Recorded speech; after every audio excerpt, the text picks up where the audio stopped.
Pemerintah Provinsi DKI Jakarta akhirnya memutuskan menarik rem darurat untuk memutus mata rantai penyebaran COVID-19 setelah kasus semakin meningkat. Aktivitas masyarakat akan dibatasi seperti penerapan PSBB di masa-masa awal pandemi.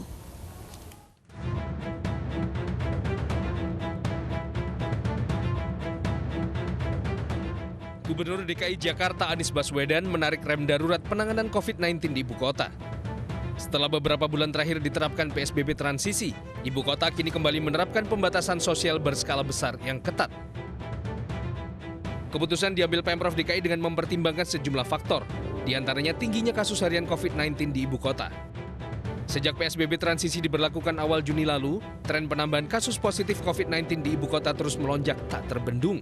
Hingga 12 September 2020, total kasus positif di Jakarta sudah mencapai 53.000 kasus. Selain itu, Pemprov DKI juga mempertimbangkan ketersediaan tempat tidur rumah sakit. Bila PSBB tak digelar, diperkirakan 8 Oktober mendatang, seluruh ruang rawat di rumah sakit rujukan COVID-19 akan penuh terpakai dan tak lagi mampu menampung pasien. Dengan diterapkan PSBB ketat, Gubernur Anies mewajibkan sebagian besar perkantoran menerapkan bekerja dari rumah atau work from home. Sementara kegiatan niaga di pasar tradisional dan modern tetap beroperasi dengan pembatasan. Restoran diizinkan buka dengan catatan hanya untuk layanan take away. Angkutan umum dan pribadi diisi 50% kapasitas.